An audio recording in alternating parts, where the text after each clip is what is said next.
So I was running the raid yesterday, and our Crucifix players were reporting there seems to be a bug. You can only have one person in the entire team using Satellite Copy. This is the secondary effect to Summon Satellite with this specialization. You can see when you cast it once, it's like this, but the second cast is that Satellite Copy with a bit longer cooldown. What that does is give everybody your Satellite. Now this allows a Orb Healer to be able to apply Distortion Veil to everybody affected by this satellite then, and it has to be our satellite. So this is one of the main ways you spread that shield. But what happens then is it locks out, for some reason, everybody else from their copy satellite. So they can no longer apply their satellites to everybody. So as a Crucifix, this is a pretty massive nerf. And similarly for the healer, if a Crucifix has already applied that Satellite Copy,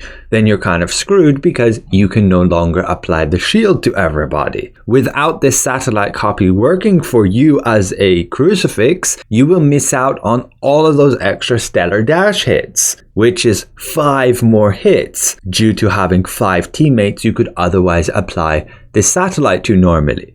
Now before this update that worked perfectly fine. You were able to put your satellites on everybody, and everybody else was able to put their satellites on you whenever they wished, and there was no interplay there. So this results in a massive nerf to Crucifix and for any Orb Healer, whether you're Oracle with Wand or Scryer with Bow. You can no longer reliably apply Distortion Veil to everybody through Satellite Copy. It will simply lock you out from being able to cast the Satellite Copy if there is already one on everybody from another Orb player in the team. So what the devs have basically done is you do not want more than one Orb player in your party. So we've gone from a meta where you have nearly an entire party full of orbs to now only having one, whether that's an Orb Healer or an Orb DPS. Just be aware though, you can stagger the abilities. So if my Satellite Copy ends, because this only lasts 3 seconds plus 1.5 seconds plus buff duration. So if I have 100% buff duration, this thing would last me 9 seconds. So there is the opportunity after it expires for another player to cast theirs. Also, because the cooldown on the Satellite Copy, you can see is actually 18 seconds for me. 6 seconds longer than the normal Summon Satellite ability, which is also annoying for the timing on when to cast it. I personally would assume this is a bug because the devs did not announce this on the patch notes, but it could just as well be a shadow nerf as well. It makes sense that you can't apply more than one satellite to everybody because when you read the description, it clearly states only one satellite may be applied to a target. So if they already have a satellite, yes, they shouldn't be able to be given another satellite. However, there should be no reason that I cannot just reapply my satellite to everybody and thus refresh the duration and replace them with my satellites. And on top of that, there should just be no distinction of who are the satellites. It should just be a simple case of, is there a satellite on my party members? If yes, I get the Stellar Dash buff there, I get the basic attack boost, and I get the effect with Distortion Veil. So if I cast this, and even if they've casted their own Summon Satellite on themselves and not everybody else, I should still be able to cast Distortion Veil on them. But for all we know, this could be a deliberate change, but it just feels really bad in terms of having multiple orbs in the group, because you end up locking each other out unless you time them perfectly. You basically tell each other, my Satellite Copy's over, you can now cast yours. Although for Crucifix, with all the cooldown from Selfless Diffusion, you can get pretty much 100% uptime on Satellite Copy. So staggering doesn't even really work there. So right now, if you want to be a competitive Crucifix damage dealer or crossbow still, you want to ensure that there is pretty much only yourself as the only orb player in the party. Kick everybody else. So we've gone from party boards, orbs only, to wanting no other orbs than one. Kind of crazy. Although most players don't realize this, and they just take the nerf and damage how it is. Yes, it does encourage having multiple different weapons in the party, but I don't think this lockout should be forced like this. Again, you should, at the very least, be able to replace somebody else's satellite copy with your own. And this would also allow for the healer to properly apply the shields, and then somebody else casts their satellite copy for, say, damage. And with the shield stacking change as well, they've made it so you can't stack the shield people gain through Amplification Veil with Distortion Veil, which further nerfs Orb Healer. Honestly, Amplification Veil should just not give a shield and just have that simple damage boost as it says there, and remove that effect that when the shield breaks you lose the damage buff. It should just be a flat thing, even though that's a little bit more boring. With the change to shield stacking, you cannot have Distortion Veil and Amplification Veil. So if the DPS has cast their Amplification Veil, you cannot put Distortion Veil on them to give them that bigger shield. Because you're going to have shield health stats, the DPS is not, and so they're going to have a minuscule shield versus the bigger one you can apply. So Orb Healers are struggling after this change due to that Summon Satellite bug, or maybe Ninja nerf, and the fact Distortion does not stack with Amplification. But moving on to some DPS tests, I do want to showcase a little bit of some tests I was getting with Darkblighter here.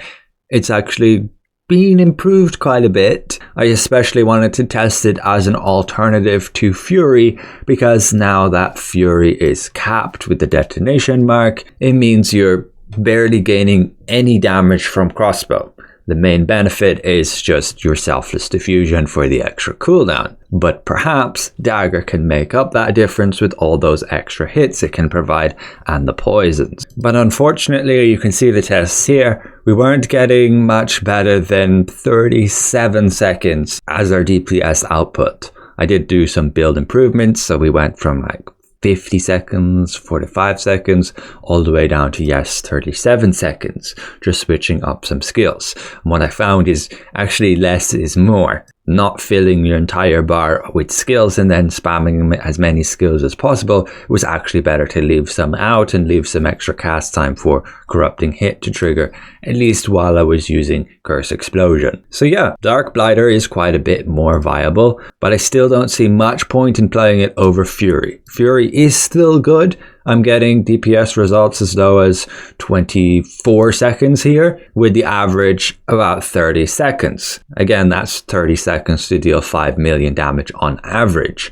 I'm not cherry picking a test result here when you look at all of these results. I did on Fury go test out Mortal Mark and just know this isn't worth it. You can see these test results here, and they're quite a bit behind the average 30 seconds. And this is due to it's still having the cap, but the cap's then even lower. Normally with Detonation Mark, the cap is going to be that 50,000% times 40%. That's at 1 stack. And then with Mortal Mark at 1 stack, it's 50,000 times 10%. So the cap is significantly lower, but you do get those extra hits. But the thing is, on Fury, you don't really take advantage of those extra hits, because we're primarily just using basic attacks and not, say, spamming quick fire and other abilities that take advantage of all those extra hits. So it is just not worth it on Fury. It can be worth it on Crucifix because, again, you have things like Stellar Dash with the Orb effect plus Satellite Copy, giving you then a total of 10 hits per every cast of Stellar Dash. And you're spamming this. That's a massive amounts of hits, and you will probably take more advantage of Mortal Mark then, even though the cap, the maximum damage output, is lower. But yeah, it does show Fury is still very viable. It's just more in line with the other classes, even with this nerf in the Detonation Mark cap. I still need to do my own tests on other classes here, but you can see online other dummy tests like this for Invocator, 11 million in 1 minute. It's pretty good. That means killing the dummy under 30 seconds. And again, Crucifix can still be pretty good. It's just the issue you're going to run into if you have other orb users in the party.